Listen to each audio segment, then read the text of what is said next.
Okay. Hey guys, my name is Sarah Elise and I'm an astrologer in Toronto, Canada. This is a newsletter for my community. I'm sending this out on Friday, March the 12th in 2021. Tomorrow morning, pretty early in the morning, about 2:30 Pacific Standard and 5:30 Eastern Standard, we're having a new moon in Pisces. So I just wanted to throw out a newsletter. It's been a while since I corresponded with you all. And I wanted to just make a few comments about the new moon energy that's happening right now. It's pretty palpable. I'm feeling it so much, and I'm sure all of you are as well. What's going on today and tomorrow is that we have four planets, or three planets, my apologies, in Pisces, plus the moon has now joined.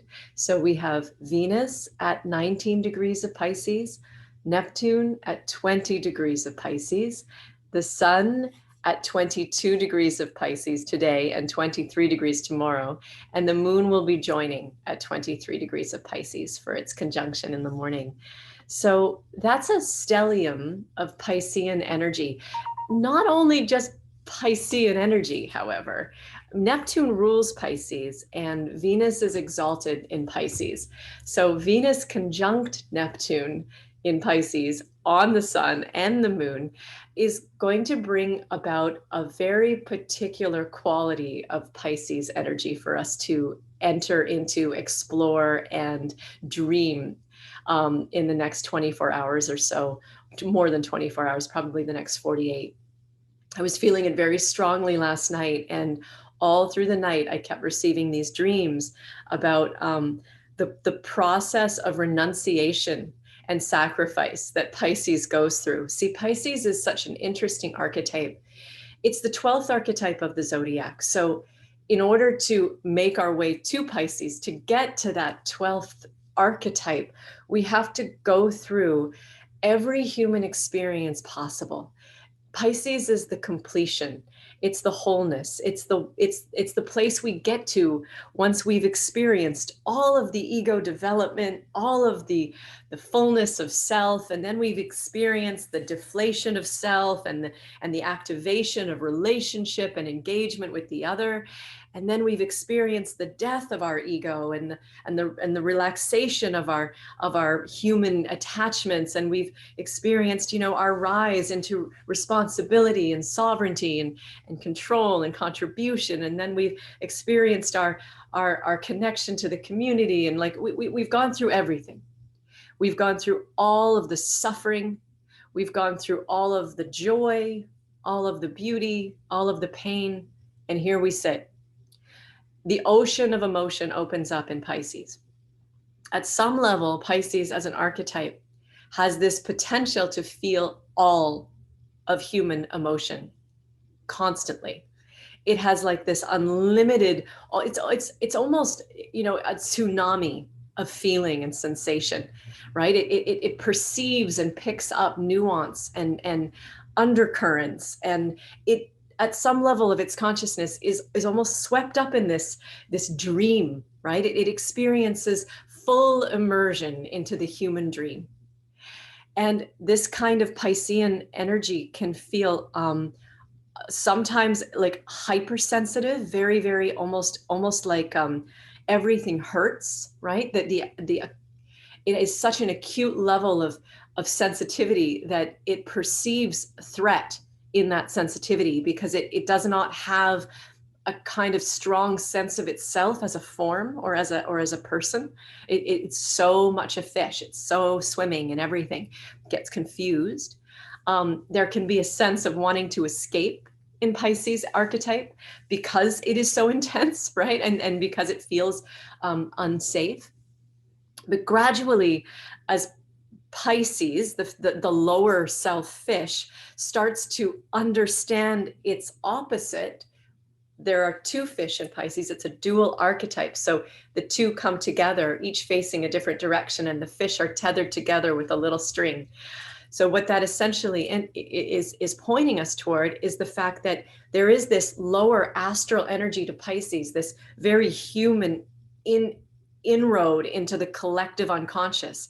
But there's this other part of Pisces, which is that part of us that is outside of the human, the spiritual part, that part of us that is connected to pure source or pure God or pure consciousness, pure light.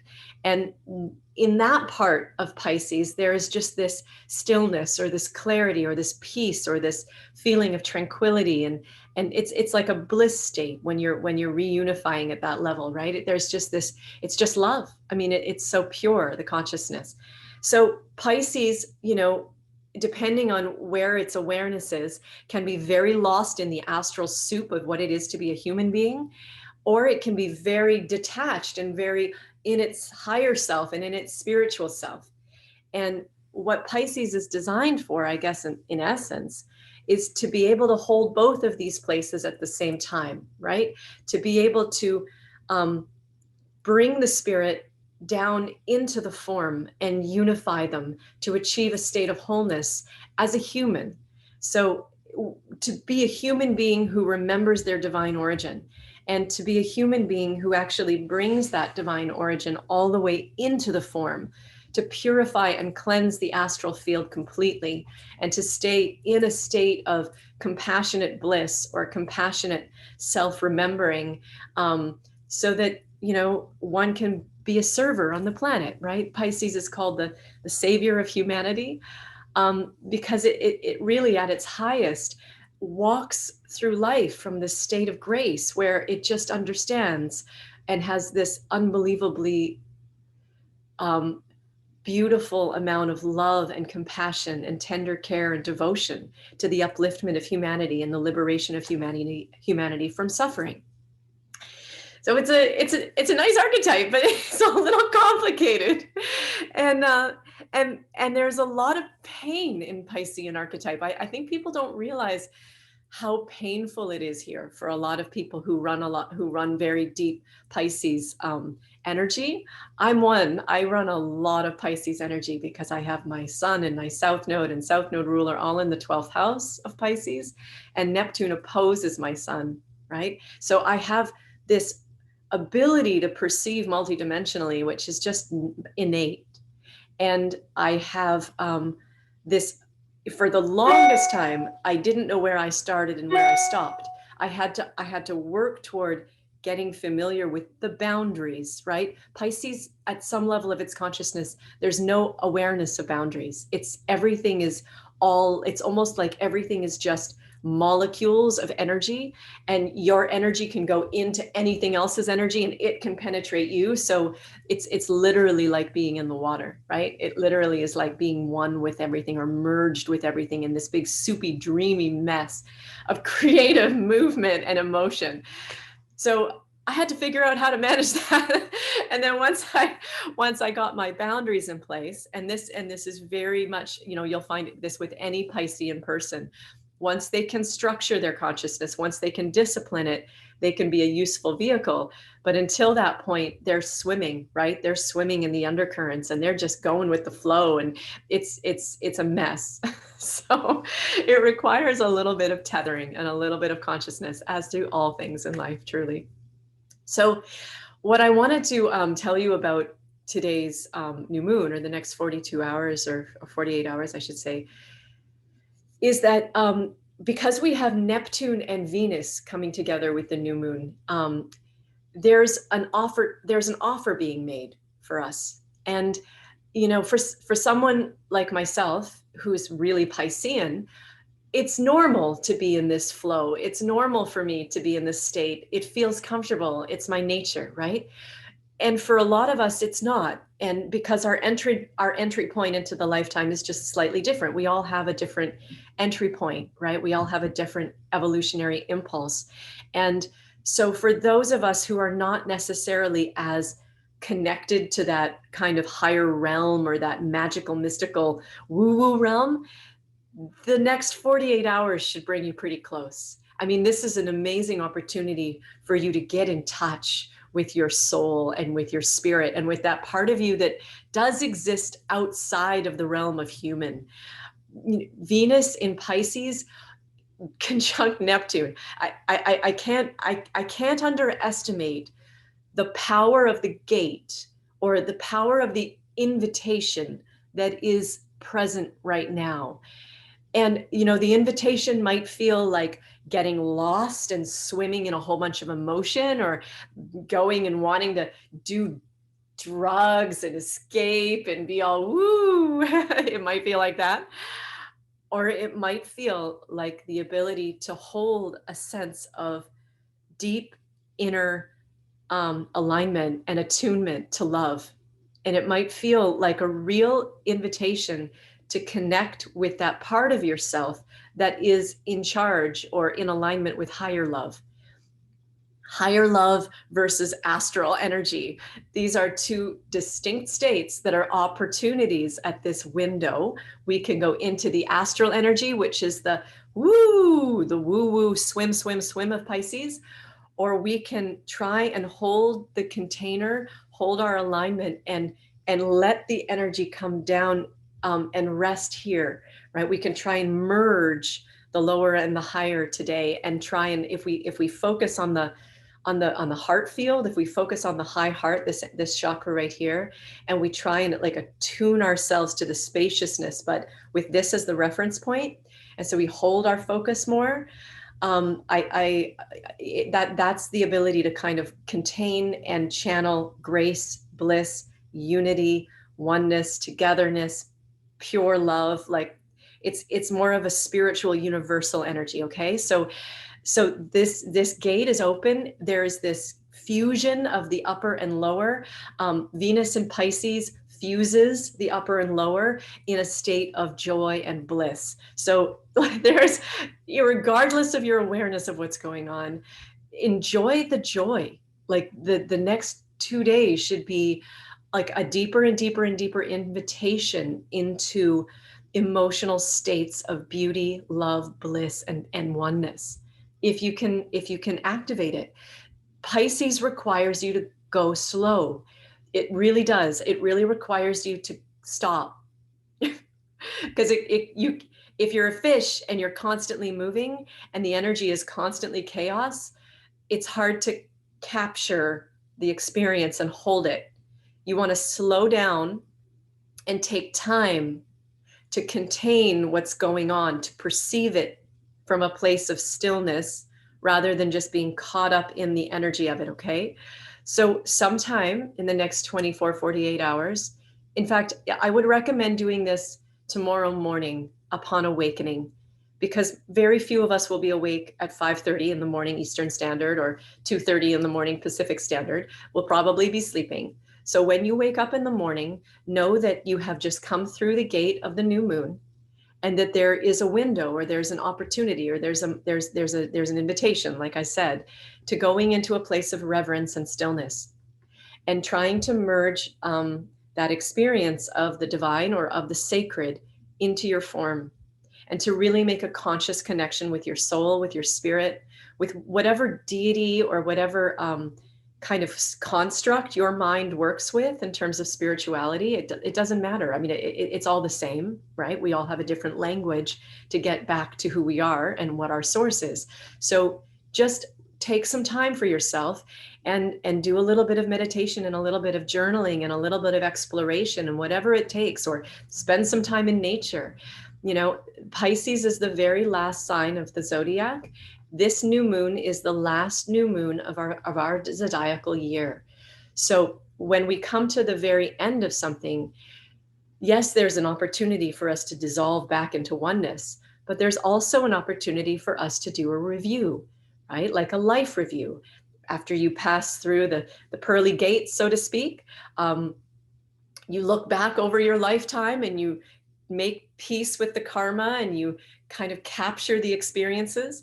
So at this new moon gate, it's a beautiful offering if we take the time to look back over our last 12 months and do the same thing, because which one of us in this civilization has gone unscathed, unaltered, or unchanged in the last 12 months? Yesterday was the year anniversary of when the WHO declared a global pandemic on the planet. So I guarantee that every one of you out there has had a fairly significant unfolding in the last year. And as part of this, the sacredness of this new moon, we want to capture that. We want to enliven that. We want to take responsibility for that and hold that and fuse it into ourselves with love, right?